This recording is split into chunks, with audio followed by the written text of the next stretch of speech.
अब चलते हैं सबसे पहले मौलिक अधिकार को समझने। देखो, भारतीय संविधान के भाग 3 में मौलिक अधिकारों के बारे में बताया गया है। और आपके पास कौन कौन सा मौलिक अधिकार है? समानता का अधिकार है आपके पास, स्वतंत्रता का अधिकार है आपके पास, शोषण के विरुद्ध अधिकार है आपके पास, धार्मिक स्वतंत्रता का अधिकार है आपके पास, और सांस्कृतिक और शैक्षिक अधिकार है आपके पास। ये वो अधिकार है जो आपके पास है, जिनका आप उपयोग करते हैं अपने जीवन को क्या मर्यादित बनाने के लिए, एक सभ्य जीवन जीने के लिए आपके पास इन अधिकारों का होना बहुत ज्यादा जरूरी है। मर्यादित और सामाजिक जीवन का ये आधार है, इसीलिए इनको क्या कहा गया है? मौलिक आधार। समझ, अधिकार, मौलिक अधिकार इसीलिए कहा गया है क्योंकि ये आपके जीवन को मर्यादित बनाते हैं, ये आपको आपके जीवन को एक सही दिशा प्रदान करने का काम करते हैं।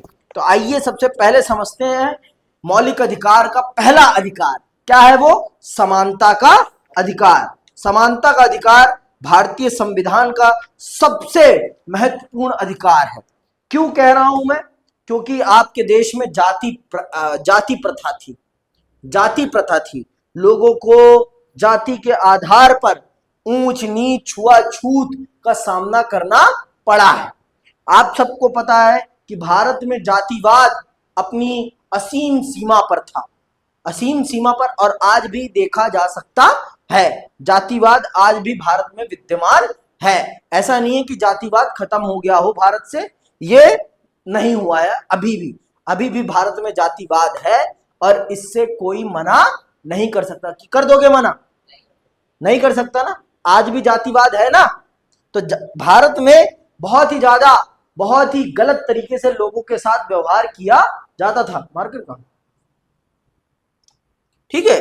तो इस जातिवाद ने भारत में एक बहुत बड़े भेदभाव को जन्म दिया था। आपको पता है, एक तो जाति हो गई, एक धर्म हो गया और एक लिंग हो गया। इन आधारों पर भारत में सबसे ज्यादा भेदभाव हुआ है, जाति, धर्म और लिंग। नींद आ रही है भाई? हाँ, क्यों आ रही है नींद? क्यों आ रही है? हाँ, क्या हो गया? बोर हो रहे हो क्या?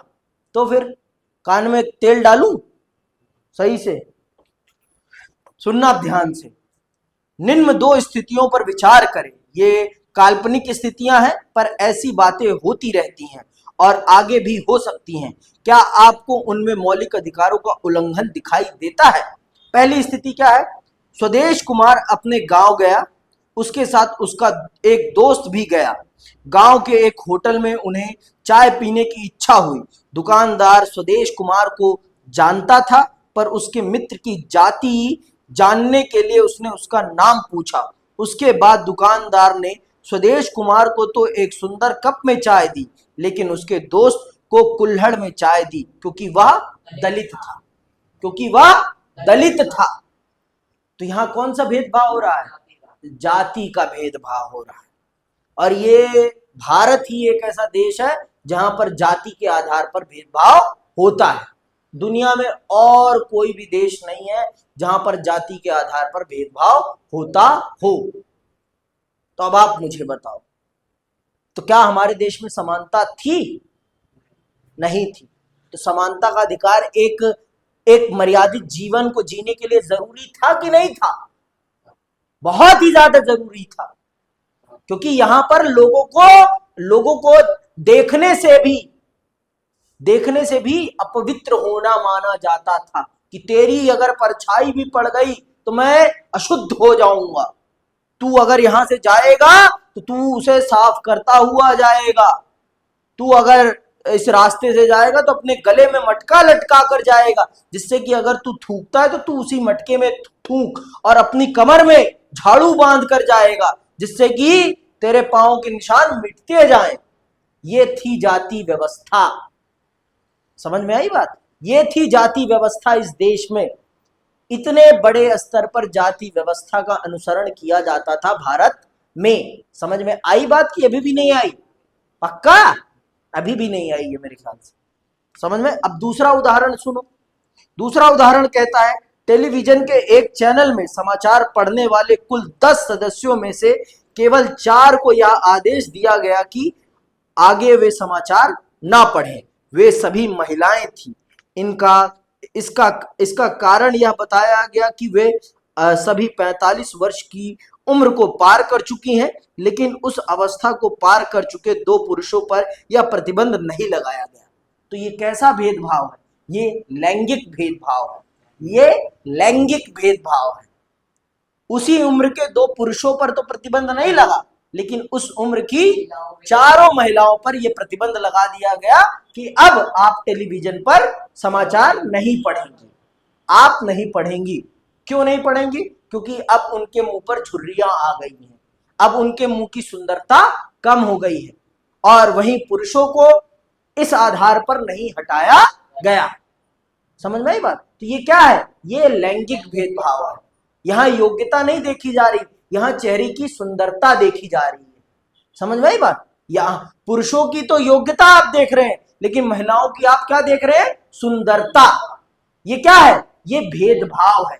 ये एक प्रकार का भेदभाव है, और आज भी है। अगर घर में पिताजी के पास अगर पैसा है एक बच्चे को पढ़ाने का, और बच्चे अगर दो हैं, तो पिताजी बेटे को महंगे स्कूल में पढ़ाएंगे और बेटी को सरकारी स्कूल में पढ़ाएंगे। क्यों? क्योंकि उनका मानना है कि बेटा ज्यादा पढ़ना चाहिए और बेटी कम पढ़नी चाहिए। ये क्या है? ये हमारी मानसिकता का भेदभाव है। समझ में आई बात? तो अब बताओ मुझे कि समाज में समानता लाना जरूरी है या नहीं? बहुत ही ज्यादा जरूरी है। समझ में आई बात? आते हैं अब आप मुद्दे पर आते हैं। मुद्दे पर आते हैं। ये भेदभाव के स्पष्ट उदाहरण हैं। एक में जाति व दूसरे में लिंग के आधार पर भेदभाव किया गया। आपकी राय में क्या ऐसा भेदभाव उचित है? क्या है भाई पीयूष? उचित है कि अनुचित है? अनुचित है। फिर भी तुम करते हो गुरु, है ना? तुम तो करते हो ना। आगे सुनो। समता का अधिकार ऐसे और अन्य प्रकार के भेदभाव को समाप्त करने का प्रयास करता है। यह सार्वजनिक स्थलों जैसे दुकान, होटल, मनोरंजन स्थल, कुआं, स्नान घाट और पूजा स्थलों में समानता के आधार पर प्रवेश देता है। केवल धर्म, मूलवंश, जाति, लिंग, जन्म स्थान या इनमें से किसी के आधार पर प्रवेश में कोई भेदभाव नहीं हो सकता। यह उपयुक्त आधारों पर लोक सेवाओं में भी कोई भेदभाव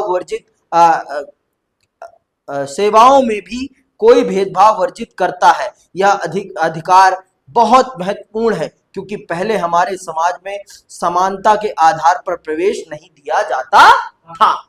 इसीलिए यह अधिकार बहुत ही ज्यादा महत्वपूर्ण है, क्योंकि हमारे देश में बहुत बड़े आधार पर जातीय भेदभाव हुआ है। जातीय भेदभाव हुआ है। लैंगिक भेदभाव तो आज भी आप देख सकते हैं, और जातीय भेदभाव भी आप देख सकते हैं। जातीय भेदभाव भी आप देख सकते हैं और लैंगिक भेदभाव भी आप अपने घर में देख सकते हैं। शहरों में रह रहे बच्चों को जातीय भेदभाव नहीं दिखता, लेकिन आज भी भारत 60% गांव में रहता है, और आप गांवों की तरफ थोड़ा रुख करें तो आपको पता चल जाएगा कि जातीय भेदभाव भारत में विद्यमान है या नहीं। आपकी ये आंखें खुल जाएंगी और आपको सही भारत दिख जाएगा। हाँ, तो यही बात है। सब जगह है, लैंगिक भेदभाव है और जातीय भेदभाव भी आपको दिख जाएगा। समझ में आई बात? तो ये दोनों चीजें भारत में आज भी उसी प्रकार से विद्यमान है, आज से जैसे 70 साल 75 साल पहले जो विद्यमान थी। समझ में आई बात? चीजें कम हुई हैं, मैं मना नहीं करता, चीजें कम हुई हैं, भेदभाव कम हुआ है, लेकिन अभी सोच बाकी है। अभी जातीय भेदभाव की सोच लोगों के अंदर बाकी है। ये बात मानो आप। समझ में आई बात? तो अभी इसे कम करने की और भी जरूरत है। समझ में आई बात? तो जो लोग जाति के आधार पर आरक्षण का विरोध करते हैं, सबसे पहले वो अपनी मानसिकता को सुधारे और अपने समाज की मानसिकता को सुधारे, और फिर जाति आधारित आरक्षण का विरोध करे तो उचित लगता है। वो अपने समाज की मानसिकता नहीं सुधारना चाहते, लेकिन जाति आधारित आरक्षण को खत्म करने के लिए पूरी तरीके से पुरजोर कोशिश करते हैं, जो कि सरासर अन्याय है, सरासर अन्याय है। ये बात जान लो आप। आगे सुनो। छुआछूत की प्रथा असमानता का सबसे भद्दा रूप है। समानता के अधिकार के द्वारा इसे समाप्त कर दिया गया। उसी अधिकार के अंतर्गत यह भी व्यवस्था की गई कि केवल उन लोगों को छोड़कर जिन्होंने सेना या शिक्षा के क्षेत्र में गौरवपूर्ण उपलब्धि प्राप्त की है, राज्य किसी भी व्यक्ति को कोई उपाधि प्रदान नहीं करेगा। इस प्रकार समानता का अधिकार भारत को एक सच्चे लोकतंत्र के रूप में स्थापित करने का प्रयास है, जिसमें सभी नागरिकों को समान प्रतिष्ठा व गरिमा प्राप्त हो सके। क्या आपने अपने संविधान की प्रस्तावना पढ़ी है? यह समानता को कैसे परिभाषित करती है? आइए अब आप पाएंगे कि प्रस्तावना में समानता के बारे में दो बातों का उल्लेख है। प्रतिष्ठा की समानता और अवसर की समानता। आपके संविधान की प्रस्तावना में दो प्रकार की समानताओं का जिक्र है, एक है प्रतिष्ठा और एक है अवसर की समानता। समझ में आई बात? एक है प्रतिष्ठा की समानता और एक है अवसर की समानता। ठीक, तो इस प्रकार की दो समानताओं की बात की गई है आपके संविधान की प्रस्तावना में। समझ में आई बात? एक बात और बता देता हूं मैं पीयूष, कि हमारे देश में कोई अपने नाम के आगे उपाधियां नहीं लगा सकता। सिर्फ शैक्षिक तौर पर उपाधि लगाई जा सकती है, या प्रशासनिक तौर पर, या सैन्य तौर पर। इन्हीं लोगों को अपने नाम के आगे उपाधि लगाने का अधिकार है, और किसी को नहीं, और किसी को नहीं। आज किसी के नाम के आगे राजा लगाना, राजा नहीं लगता कि राजाधिराज ये है, या फिर चौधरी साहब। समझ में आई बात? या जमींदार। ये उपाधियां अब नहीं है देश में। अब उपाधियां हैं तो हैं कौन सी? डॉक्टर की है, या जो आर्मी में लोग हैं कैप्टन, सूबेदार, मेजर, इनकी उपाधियां, या फिर डीएम, एसडीएम, है ना? ये उपाधियां हैं आज के टाइम पर। आज आप अपने नाम के आगे राजा महाराजा वाली उपाधियां नहीं लगा सकते। तो ये सारी उपाधियां समाप्त कर दी गई हैं भारत में। सिर्फ शैक्षिक, प्रशासनिक और सैनिक उपाधियां ही आप अपने नाम के आगे लगा सकते हैं, जिनको मिली हुई है। सब नहीं लगा सकते। समझ में आई बात? आगे सुन। तो हमारे देश में समानता को दो शब्दों में परिभाषित किया गया है, एक है प्रतिष्ठा की समानता और एक है अवसर की समानता। अवसर की समानता का अर्थ है कि समाज के सभी वर्गों को समान अवसर मिले।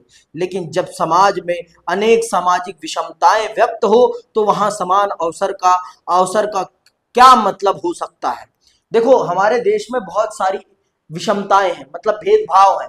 तो आप ये मान लीजिए कि सब एक बराबर नहीं है, न मैं और न आप, हम दोनों ही एक बराबर नहीं है। हम एक छत के नीचे तो जरूर है, लेकिन हम एक बराबर नहीं है।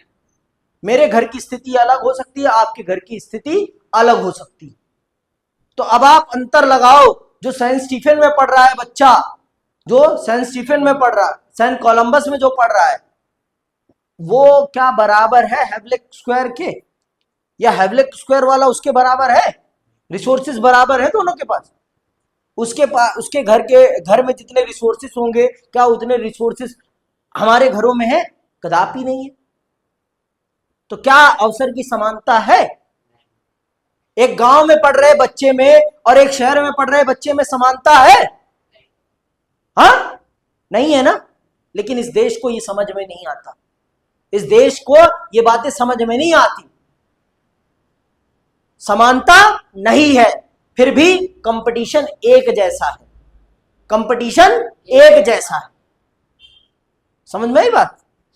उसे इस चीज का प्रिविलेज नहीं मिलता कि वो गांव से आ रहा है तो उसके लिए कम कंपटीशन होगा, उसने कम रिसोर्सेज में पढ़ाई करी है तो उसे कम कंपटीशन फेस करना पड़ेगा। ऐसा कुछ नहीं है, ऐसा कुछ नहीं है। उसे भी उतना ही कंपटीशन फेस करना है जितना कि एक बेस्ट स्कूल में, बेस्ट ट्यूशन टीचरों में पढ़ा बच्चा करता है। समझ में आई बात? एक आईएएस के घर में पैदा हुए बच्चे में और एक किसान के बच्चे में समानता है? बताओ, है? राहुल गांधी में और हम में समानता है? नहीं है। उनके अवसरों की समानता अलग है, हमारे अवसरों की समानता अलग है। कदापि हम दोनों एक समान नहीं है, कदापि हम दोनों एक समान नहीं है। समझ में आई बात? तो ये अंतर है, और हमारा संविधान ये प्रयास करता है कि सबको एक समान अवसर मिल सके, लेकिन संभव नहीं है, ये संभव नहीं है। ये समझ में आई बात? ये तो संभव कदापि ही नहीं है। भारत में भेदभाव बहुत तरीके के हैं। लोगों को ये, अगर मैं भेदभाव गिनाने बैठ जाऊं ना, तो इतने भेदभाव हैं कि लोग कंफ्यूज हो जाएंगे कि भारत में इतने तरीके के भेदभाव हैं। मोटे तौर पर दो भेदभाव मैं बता देता हूं। एक है जाति का भेदभाव, एक है भाषा का भेदभाव। जाति का भेदभाव तो सबको दिखता है, लेकिन भाषा का भेदभाव किसी को नहीं दिखता। आपको मैं बता देता हूं कैसे। हम सब हिंदी भाषी हैं। हमारा क्षेत्र आपका उत्तर प्रदेश, बिहार, हरियाणा, राजस्थान, मध्य प्रदेश और झारखंड, आपका उत्तराखंड, ये सारे के सारे हिंदी प्रदेश है ना। लेकिन यहां पर जो सरकारी नौकरियों के पेपर होते हैं केंद्र सरकार के, वो किस भाषा में होते हैं? वो अंग्रेजी में होते हैं, अंग्रेजी में होते हैं।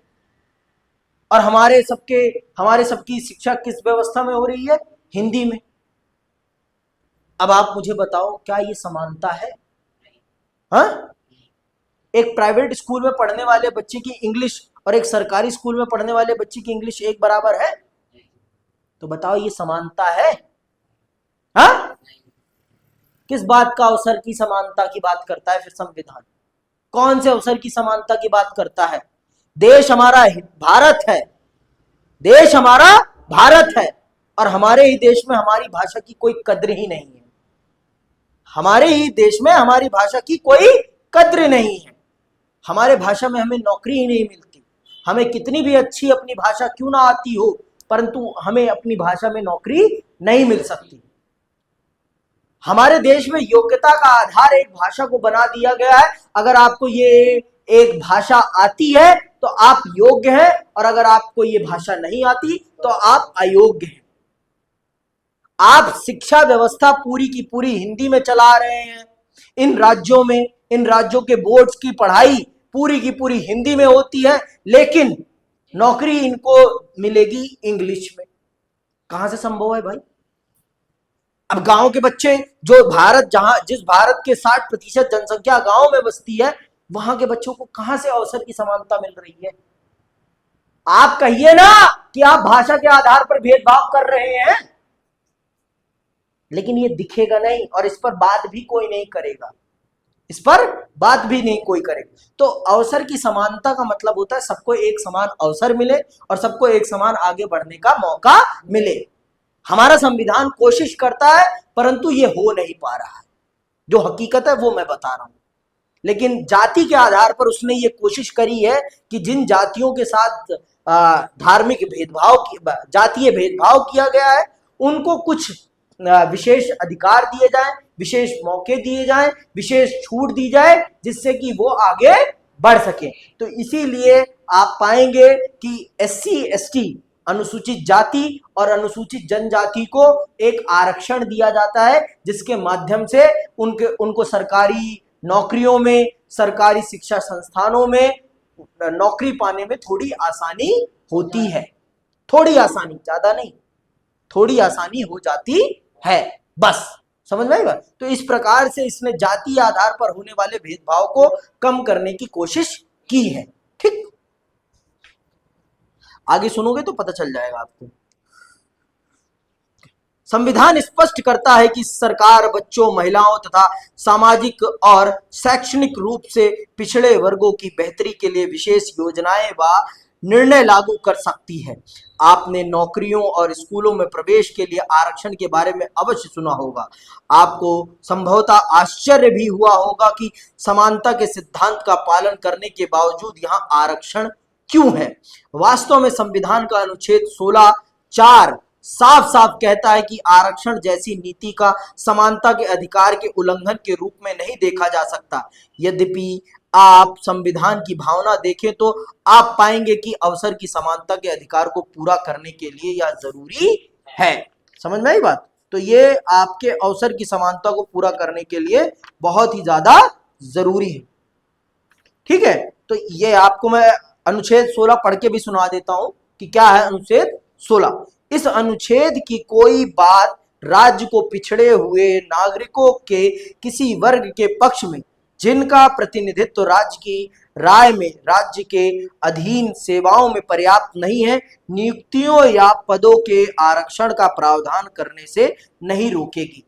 और ये जान लीजिए, आरक्षण किसी भी प्रकार से समानता के अधिकार के विरुद्ध नहीं है, विरुद्ध नहीं है, अपितु ये समानता को बढ़ाने का काम करता है, समानता को बढ़ाने का काम करता है। समझ में आई बात? एक विकलांग बच्चा और एक हष्ट-पुष्ट बच्चा तब समान होगा जब विकलांग बच्चे को कुछ विशेषाधिकार दिए जाएं। समझ में आई बात? अगर एक विकलांग बच्चे के लिए एक व्हील चेयर लाकर उसे दे दी जाती है तो वो एक समान बच्चे के तब बराबर होगा। समझ में आई बात? या उसे लंगड़ा छोड़ दिया जाना समानता नहीं कहलाएगी। उसे एक व्हील चेयर मुहैया कराना और उसे रैंपदार सीढ़ी मुहैया कराना समानता है। समझ में आई बात? उसकी तब समानता होगी। एक कमजोर बच्चे में और एक हष्ट-पुष्ट बच्चे में समानता तब आएगी जब कमजोर बच्चे को एक विशेष डाइट दी जाएगी, एक विशेष डाइट दी जाएगी और कुछ दिनों के लिए एक विशेष सुविधाएं दी जाएंगी, तब जाकर समानता आएगी। समझ में आई बात? तो इसी प्रकार से हमारी सरकार को जब लगता है कि इनके साथ भेदभाव हो रहा है, इनके साथ बहुत गलत हुआ है और इनको अगर ऊपर उठाना है तो हमें इनको कुछ विशेष चीजें मुहैया करानी पड़ेंगी, तो भारत सरकार और भारत का संविधान, भारत की राज्य सरकारें करती हैं और उन्हें आगे लाने का प्रयास करती हैं। तो किसी भी आधार पर आप आरक्षण को समानता के अधिकार के विरुद्ध नहीं कह सकते हैं। समझ में आई बात?